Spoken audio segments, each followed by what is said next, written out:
Hello there everyone, welcome back. I've had some time to make some changes now that I've actually had some experience fighting against Tau. I think it's time for a little bit of adjustments because it seems like all my other matchups are pretty damn good. It remains to be seen if I can win every single encounter with Eldar, Chaos, and all the other factions, but these are going to be the changes that I have in mind to help deal with the issue I'm having with the air cache Tau.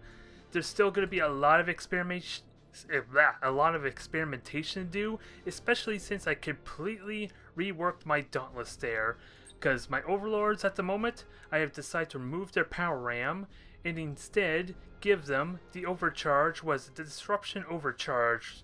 Because, quite frankly, the main thing I can count on in these drawn out fights against Tau are going to be my lance cannons, because they can penetrate the adaptive deflector's armor.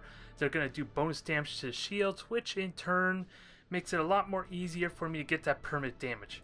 Not to mention that this will always hit, so even if they're doing fancy maneuvering plays that would normally work against my macro cannons to dodge them, that is not going to happen with the lances, especially if I feel both the overlords and possibly the retribution, although that is going to be really point heavy. But we move on down to my next addition change to the fleet. My Dauntless, the Sacred Truth. I have also decided to give it the Imperial Navy favor, which ultimately meant I had to remove the speed increase on the torpedoes for my Cobra, which probably isn't a huge loss, mind you. Probably better in the long run, but this is what I have in mind. Extended lances, we already know. The enhanced damage to the shields, but this is where things get a little bit different. The Mezoza pattern drive. This thing is now faster than the air cache ships, so long as I'm good about making sure its engines don't get destroyed, which is the penalty of it. But this thing can, in theory, chase down the Sauces, chase down the Protectors if they are low in health and their shields are down. This thing could single-handedly kill them with the two turrets that provide backup fire. This is what I'm going to be experimenting with so far, although I am still relying really heavily on the Widowmaker here for my sensor coverage, and it's got amazing sensor coverage, but I am not oblivious to the fact that I should throw some enhanced sensors on here. Hell, my Dictator, I keep neglecting his poor recon beacon because that would actually help with any solid run plays that are at long range, because so long as they're within 12,000 units, even if they're trying to run away from me, I can still hit them with the lances, even if I'm chasing after them, which is with the macro cannons, I can't really do that. So this is my thought process going into any future town matchups. I am going to rely on my shields to pepper him down, chip him down, especially if he's already weakened from a straight up engagement with me. So I'm hoping this will bear some fruit for me, but it remains to be seen. Alright, so immediately after I decide to make all these changes, we're going to fight up against Solare again. So this will be the weaker of the Tau players there, at least in comparison to Falseal there. So we got ourselves a good litmus test for how exactly well this lance play is going to work. And although I'm going to immediately go with the Retributions and Overlords, this is pretty top heavy, as I mentioned already, because quite frankly I'm missing out on a Widowmaker, which may play precedence for this battle, but I am thinking about experimenting with how aggressive I'm going to be. So this might get a little bit brash. I'm going to be getting a little reckless here, just for the sake of experimentation, quite frankly. So this is not going to be pretty for the most part, especially since I lack the extended sensors as before mentioned. But I do have the Imperial Navy favor on my Dauntless, so I'm going to try and activate the reload order early to try and reduce the cooldown on that. That is the intention anyway. That is the intention, and quite frankly, as I'm doing this auto recording right now, the championship is pretty much officially over at this point. So just to let you all know, I have maybe 2-3 more matches to go, since I really didn't have any time at all to get extra matches in. And the matches I did get, for some reason, all my opponents decided to concede on me after the first match, and some of them I even lost the first round. So I tried to get extra matches in, but as it stands now, we have 2-3 more Tau matches. So this is going to be a good opportunity at least to experiment with what I have to work with here, especially since I'm going to be fighting against Solare again here. But as I said, it's going to be a little bit aggressive. I'm going to try and see if I can punish it. And also, I completely forgot to tell you about the one additional change I made. My Dauntless has the Auger Disruptor. I have the ability to jam his sensors. That's why I'm playing so aggressively here. I completely forgot about mentioning that to you folks. Because the idea with the Auger Disruptor is that it allows me to use Silent Running as an aggressive order, rather than more as a defensive one. So if I can jam his ships there, especially since he's relying on his sensors to kind of detect me, so he has to manually fly within sensor range to spot me, I could just jam him when his Manta Bombers come towards me, and then Silent Run, ideally the one ship that has the Manta Bombers going after it, and we are golden, I would want to say. This is where this aggressive experimentation is coming from, folks. As I said before, this is probably not going to be pretty, especially since I'm not going to have the long-range sensor coverage I can use to safely play defensively. And there's the reload order now, which may be a little bit late, because we're already like in our gas cloud there. We're kind of trying to poke on forward. If I have used that right at the beginning, we would be golden, because again, the Auger Disruptor is a 25-second, radar jamming. So, and with him fielding a Custodian, he really only has like 2 cruisers, maybe a third one, but in this case, I'm pretty certain he has like, maybe he has some Castellans around in the corner somewhere hitting, if I had to guess anyway. But we're getting ready for attack run. I'm not oblivious to what's going to happen here. As I said, we're going to try and see how aggressive I can get. As Auger Disruptor activates, the Silent Run is a brilliant success there. And unfortunately, despite the attempt there, he managed to get himself turned around. The idea was to get in his face super aggressively and hopefully, if possible, ram him. That was my thought process. Since the Custodian does not have the high energy turn, I thought maybe I could get close enough to kind of do some point blank damage to him. And hell, look at the damage we already did to him, despite that being an abysmal failure, I want to argue. His shields are gone. We took down about a 200 health, I think, before his Silent Run.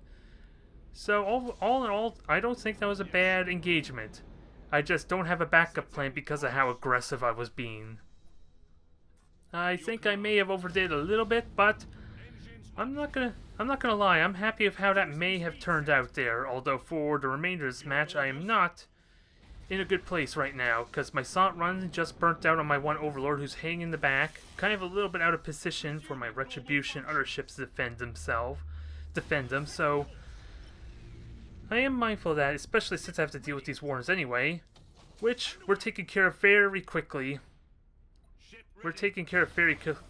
Although the Overlord is kind of now in a really bad spot. I burnt all my combustion gauge, so now we can't boost on forward to the Retribution to kind of get cover. As it does shoot down maybe 2 of the bomber waves, but as it stands now, I got a little too aggressive, needless to say. Nonetheless, I am happy with the result there, just a tiny bit, but I think it's safe to say I need to pick and choose when I should be aggressive. I was talking about before, not knowing when I can push the issue, force his hand, and go for an offensive push, but I can think it's safe to say that was not the good time for it. Despite the fact I took his shields down in a hurry. I took his shields down really damn quick. And to be perfectly honest, this is another thing to keep in mind, folks, about the Auger Disruptor. Especially since he just used the micro warp jump now. It not only does it jams the sensors, he cannot micro warp jump while his sensors are jammed. That is probably a very significant thing to point out. If I can somehow get him into a corner, wedge him somewhere where he's forced to engage me and then jam his sensors, the Custodian has absolutely no way to get past me or get away from me. He would have to get through my fleet, in which turn, if that first push was any indication, it's going to be a very damn fatal one. Pretty damn close to it, especially if I can add my boarding assaults in, and possibly kill a generator or even better his engines. As it stands now, I thought maybe he had his Castellans for this match. Apparently I was wrong, he has his Sauce. So, the deck is gone. We're unloading everything on this. We're trying to get at least a little bit of salvation, despite the fact this is probably already a horrible failure. Especially since I just used my Micro Warp Jump on my Retribution, so having that ship escape is not going to be possible. It deduces I should probably remove the Micro Warp Jump on the Retribution. It's something I seriously considered at this point, because it's costing me more deaths on my Retribution than anything else. Because I want to use the Micro Warp Jump aggressively, and not really defensively, because in all honesty, as weird as it may sound, I want to use my Warp Jump as a defensive play, because since we're doing best of threes, that's probably the best defensive maneuver I can do, is just warp on out, preserve my ships, especially key ships for a certain matchup, like in this case here with my Lances and the Overlords, and ideally the Retribution if I can handle it. But I wait for these bombers to hit, I warp on out, with him unable to stop the warp now with his boarding bombers gone. That gets out safely. But it is a bit of an awkward predicament for me, because this Retribution needs to survive 2 minutes still if I'm going to get it to warp out. And I think it's safe to say it's not going to happen. I don't think it's going to happen. But, despite at the spur of the moment how it feels like I may have just screwed up horribly, especially knowing that I'm recording this match for the purposes of a YouTube video, I feel like that had promise, because hell, all that damage on the Custodian right now was, I want to say, was at the first engagement. Almost all of that was on the first engagement. Now I'm just about to do, what, another 100 damage to it? So yeah, this thing can die really damn fast once I do get on top of it. Once I get on top of it, I can still do a lot of damage to it. But this match is a loss. I still have a minute left to go, and this thing is not heavily damaged, but that's about to change as the bombers make their way forward. Hell, the Custodian I think just flew into a mine there. It's at half health right now, so despite the mess that this was ever since I decided to push in, this still doesn't look horrible. His Protector's almost dead, his Custodian is half health. I just have no way to do the killing blow to the Custodian though. That's the only problem. That's a little bit of a problem, but that was probably the worst performance I could do. It felt like it at the time, but it doesn't look too terrible. The Protector is almost ruins. The Custodian took half its health there. A good portion of it was right at the beginning there. I just didn't have a good way to continue to chase him. But that's the strategy I'm going to try to utilize there. The Augur Disruption, the Augur Disruptor there. Use it as a defensive means to get aggressive power with the assault running, because Brace for Impact is unreliable, not good enough when you're dealing with Manta Bombers. I'm sorry to say. Unless you can reliably be certain your other ships can help shoot them down before it reaches the target, then maybe you can use this Brace for Impact to help get basically a 50% chance to block the 1 or 2 bombers that reaches you finally, because let's face facts, folks. As powerful as the Manta Bomber seems, they are no different than regular bombers. Quite frankly, they do 90 damage, sure, but you know what also does 90 damage? 3 bombers from a single ordnance bay. They do the exact damage as regular bombers. The only big difference is, of course, the potential for energy shields, making them a lot harder to shoot down the bombers, because you got 3 bombers and 3 fighters for most other most other factions with their fleets, but in the case of Tau, they have 1 bomber and then 2 fighters, which makes it a lot harder to get that bomber specifically. So there's where that's becoming an issue, on top of the fact that the Custodian does have 6 bomber waves, which even then is still very vicious, because it is more powerful than pretty much all the other battleships that are carriers, with maybe the exception of the Eldar Voidstalker, because they're the only ones that do more damage than even the Manta Bombers and regular bombers in that sense, because the Eldar Bombers do 40 damage as opposed to the regular 30 on everything else. So potentially then they're just on par maybe with the Eldar Bombers, when considering the Custodian Voidstalker at least. I'm not sure on that, but even then, as impactful as the Manta Bombers seem, they aren't unstoppable. They're just harder to take down, just a slight bit because of numbers.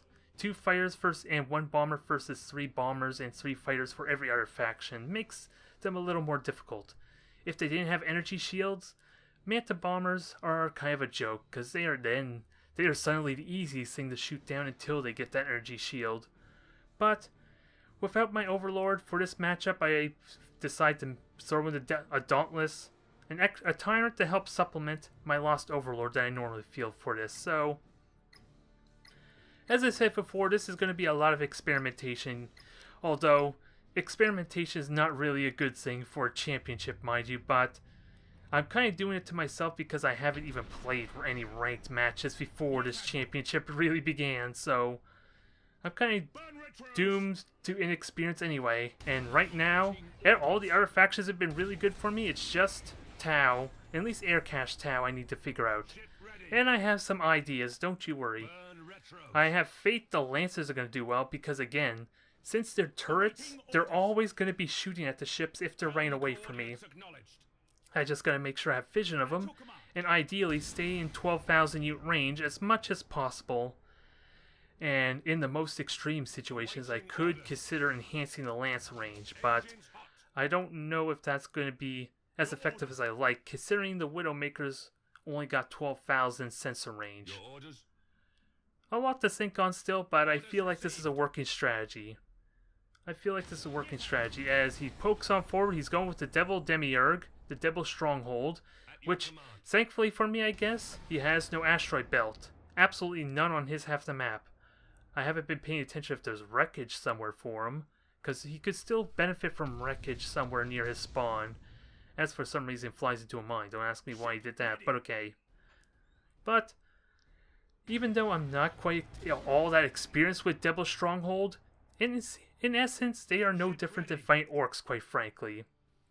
They are almost exactly the same style I would have to play if I were fighting against orcs. The only difference is here, the Demiurge, the strongholds are so much more wider, which means even though they have 6 fighter waves on top of maybe the Protector supporting them, they are still going to get hit a lot more than even orc cruisers will.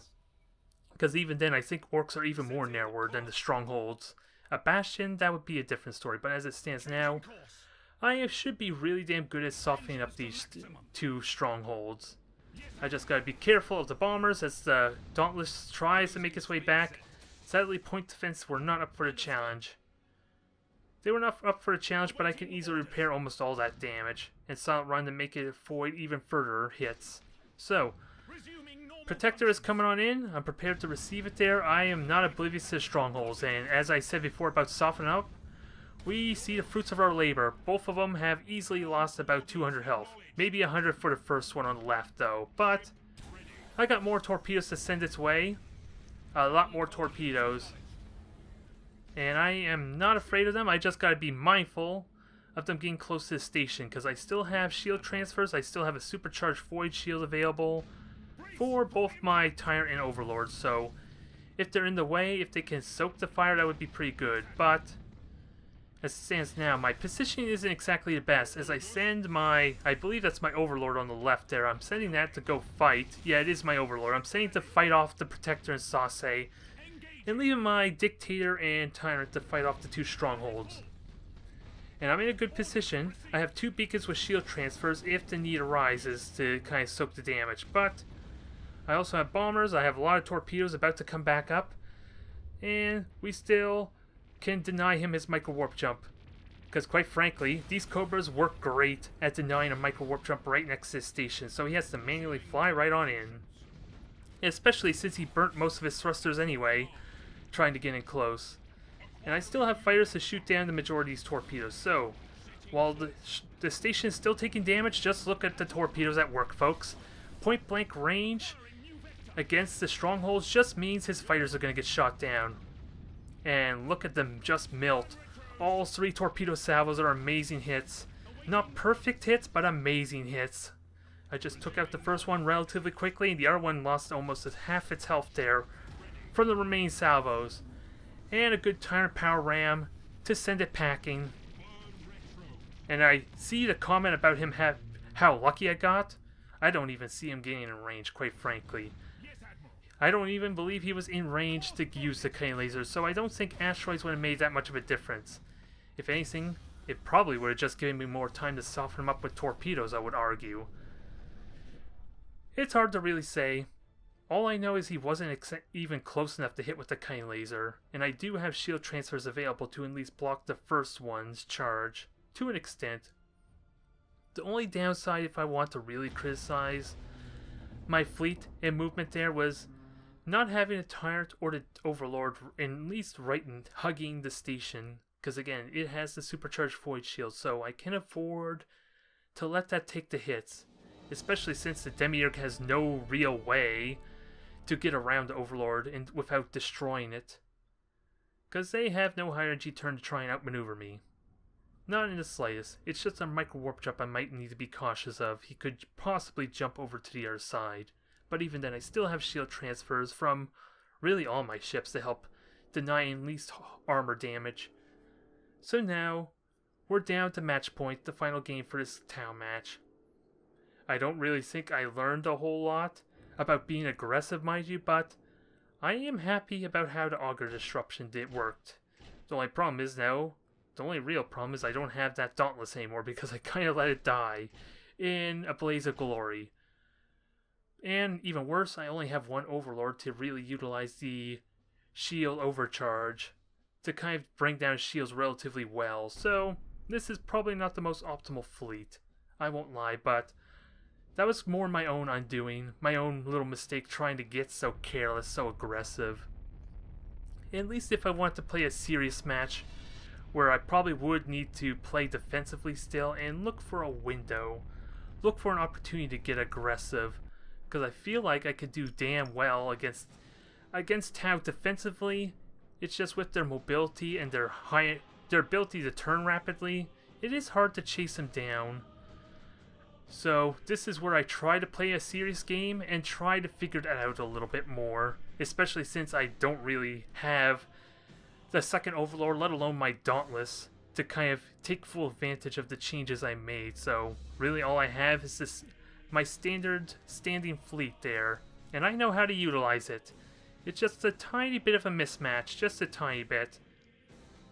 As I don't have a Retribution, I don't have any kind of Dauntless at all, let alone one that has the Imperial Navy favor to get me some Cobras to help with vision and provide a little bit of support and distraction, quite frankly.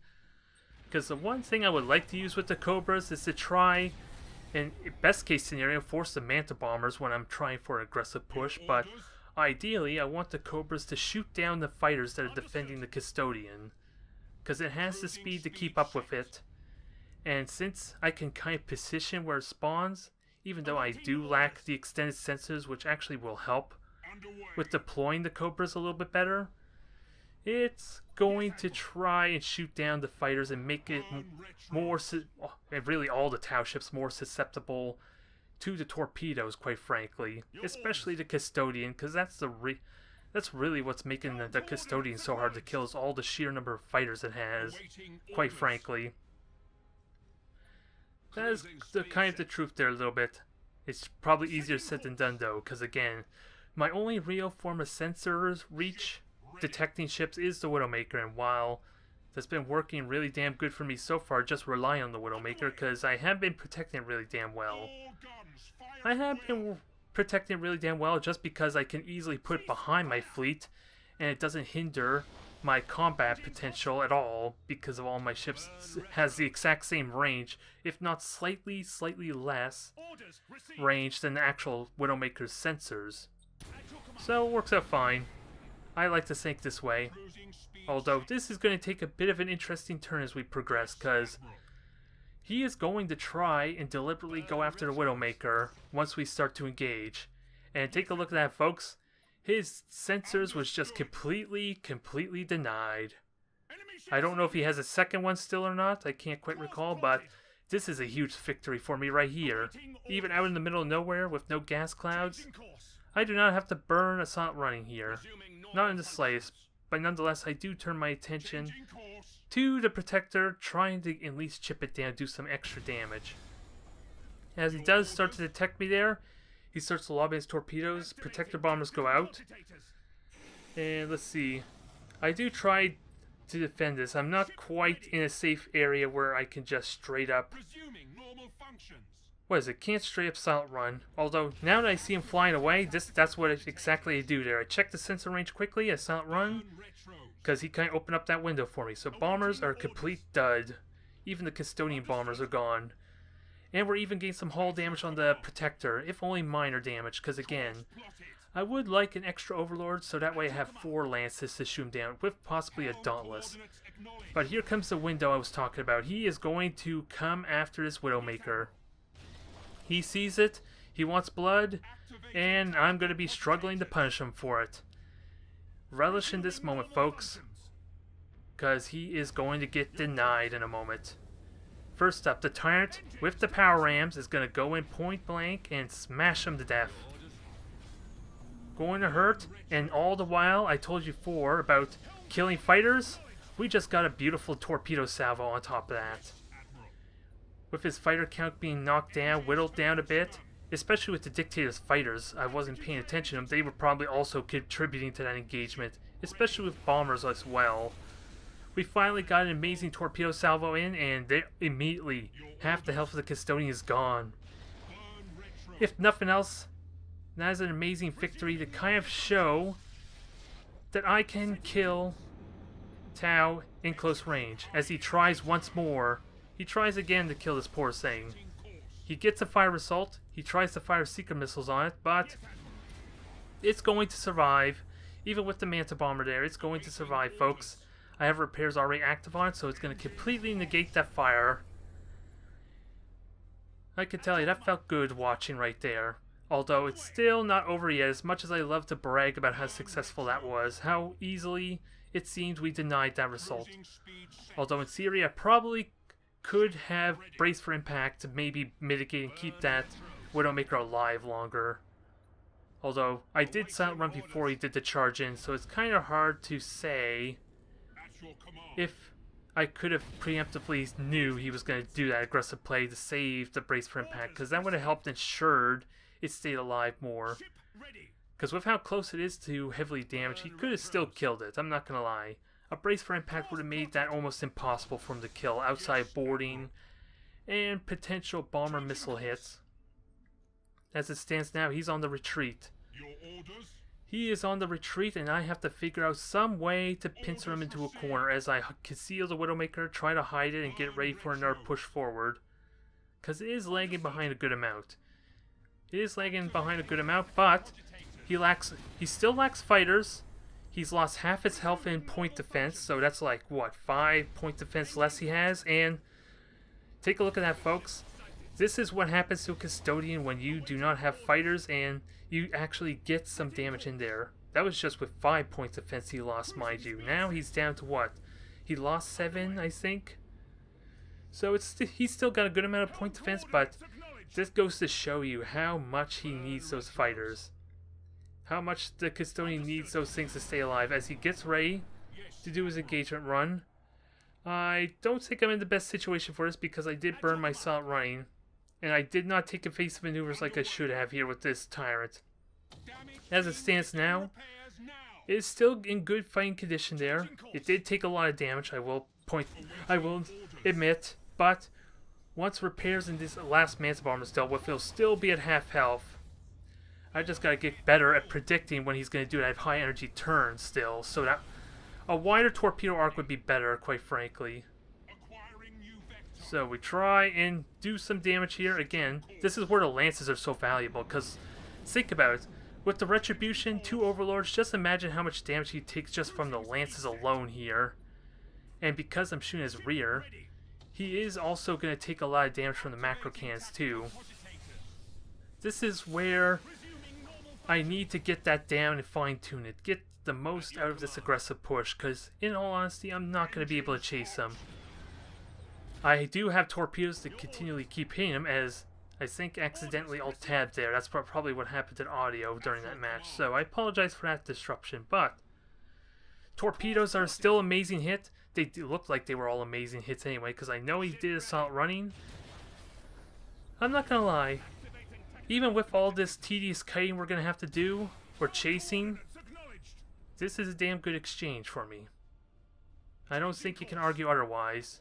Even with a few misplays and few mishandles of the Manta Bombers, just another few more torpedoes should kill the Protector at least. And apparently we got more damage on the Custodian from something. I don't know if that was Dictator bombers or not, I can't quite tell. I just saw it lose a bunch of health, and I don't recall seeing any seeker missiles. But the only option I really have available to me here is honestly to get him wedged into a corner. Wedge him into the corner of the map is really the only option I have. And then once I can do that, I should have an easier time whittling him down. But I need the Widowmaker to keep in vision and deny him any silent run attempts, because everything else does have the 5,000 range. More torpedoes are going. He is sending the Manta Bombers, which unfortunately do shoot down all the torpedoes. Otherwise, that could have been an amazing hit. Could have been an amazing hit, and unfortunately, the Widowmaker just died to a random seeker missile fire. I think that was hit in. I could be wrong. I know I accidentally identified at one point earlier, so that may have cost me there. And now, this is to emphasize the point I was talking about all match long about my sensors. I am basically completely blind. For the first time in this entire championship, I do not have a Widowmaker spot for me. So, this is where the predicament comes in, that whether should I have extended sensors to help negate that disadvantage, or should I be more focused on keeping the Widowmaker alive? Because he tried to kill the Widowmaker. He seriously tried to kill it. He even burnt 2 micro warp jumps to do it and failed horribly. Hell, I could have even defended it better with a brace for impact, quite frankly. And in the end, I feel like I accidentally boosted and revealed it there when I didn't mean to, and that cost me ultimately the loss of the Widowmaker, and it's starting to get felt. It's definitely going to get felt, because look, it's right there. It is right friggin' there. A couple of lances, a couple of macro batteries could start hammering that thing down, especially now, as we're nearing the edge of the map. We are damn well near edging the corner of the map, and he has very little in where he can go. So long as I can keep boosting, I can keep solid run available, and keep chasing him, quite frankly. Because as it stands now, I need to get within 5,000 range, and I keep forgetting about the damn Dictator's beacon. That could alleviate a lot of this problem right here, too. The Dictator has an auger probe to at least reveal it. The only problem is, with the beacon having a 3-minute cooldown, he still could just fly on out and silent run, so the real trick would be sticking it on the Custodian. Or at least on a ship that I plan on chasing, quite frankly. So even with me forgetting the Dictators, that's not a foolproof answer, in all honesty. Because he is standing his ground a little bit there. I'm taking the hits really damn well regardless of all this. I'm taking the hits really damn well. I'm getting myself ready for another torpedo run in a moment, even if... Let's see, even if I can't spot him, I got a good angle for torpedoes here, because he refuses to refresh his fighters. As we finally get him revealed, we try and aim for the shields. He does micro warp jump over to the corner there, though. He does micro warp jump, and with his speed and the silent running currently active, I don't really have a way to consistently keep him spotted. So I'm pretty much going to lose just because of this little matter here. The Widowmaker alone would have ended the game for that Custodian right there. At least in the ideal fleet, 2 Overlords constantly hitting at this distance, a wedge to a corner, I think would have been the end for that Custodian right now. As it stands now, I am still in sensor range. He does fly on out in a panic, so my Tyrant, my Overlord, yeah, my Tyrant does survive, and I think I alt-tabbed again by accident. I don't know why it keeps happening to this match of all things. I think I keep on hitting the edge of the screen or something and minimizes it or windows it rather. But nonetheless, we are getting good pressure on. I was talking the last 2 episodes how I'm having a difficult time putting pressure on the Tau, and I feel like this is good pressure. It's just being able to reveal him. Extended sensors alone would be a great deal, at least he couldn't use his railguns. It's going to be a slow and tedious process even with the extended sensors though. I'm not going to lie, he's content to running because he can't fight me straight on now. That's the lesson I'm getting from this. He can't fight me straight on. Even without a Widowmaker, he has to constantly run. And in the end, I'm revealed here. I have no silent run available for this turn. It's going to go down.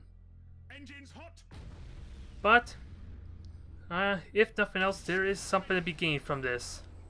There's something to be gained. I just got to lock down the Tau ships now. And getting them wedged in the corner is a good way to do that. Because if he has to constantly side strafe there and I'm near the middle of the map, hugging basically max range there, peppering with lances and possibly macro batteries, I can do some damage to him. I could do some good damage because, hell, if I could stay near the middle of the map, kind of like where I'm positioned now, I could kind of hit him with all my lance weaponry just about, because each of these blocks should be about 1,000 units. If you're looking at the grid there on the map layout, each of those blocks should be about 1,000 unit range almost, so if I stay near the middle of the map, I can constantly hit him, constantly be peppering him with lances while he's stuck in the corner of the map, and eventually that Custodian will die. That I can almost guarantee. It's just a matter of what other little changes do I need. Do I need to increase the speed of all my ships there? Get them to 175 with the Mosia drive? What is it, Mezoa? I don't know how exactly it's pronounced, but the upgrade I use for the Dauntless there, do I need to put that on all my ships to guarantee that? Because I already mentioned the sensors are definitely what's costing me right here. The lack of sensors. Because that would make things a lot more easier for me as this Protector makes itself a nice tempting target. He has no fighters up, but unfortunately torpedoes do nothing in this regard. And hell, this is where the Auger Disruptor could be useful too. He can't micro warp jump at all. That kind of disrupts his plans if he's going to do anything risky like that. So I think what I'm going to do with the Retribution, what I did with the Retribution, is I'm going to replace the micro warp jump with a second Auger Disruptor. Because I want that as an aggressive ability as we heavily damage the Protector. And with the realization that I can jam his micro warp jump and I can silent run as an offensive play, I think the Auger Disruptor can make an amazing type of aggressive ability. I just am not used to it, as the poor Dictator or the Overlord goes down as well now. So this is a loss, unfortunately. But without a doubt, there is so much good to come out of this match. With how I've shown you all how quickly a Custodian can die if I can get on top of him. He dies amazingly fast, especially without his fighters, and lack of high energy turn. Those things synergize alone can make him very susceptible to even my long range torpedoes. And while watching this is frustrating, can be disheartening, there's a lot to gain from this. And I can tell you right now, having done all the matches I've done for the championship, I can beat Tau. It's just a matter of getting down the nuances. It's about being consistent with my play, especially on the defensive front. Being able to deal with those recon probes. Being able to deal with the Manta Bombers. I can tell you with absolute confidence, I can beat Tau. I just need to be able to chase them down and get them wedged to a corner for that killing blow. I can tell you with certainty that is the only thing left, at least against Solare. With Fossil, who's the #1 ranked player, I may have a little more difficulty with him because after all he is the top player, so I would hope for no easy feat trying to beat him.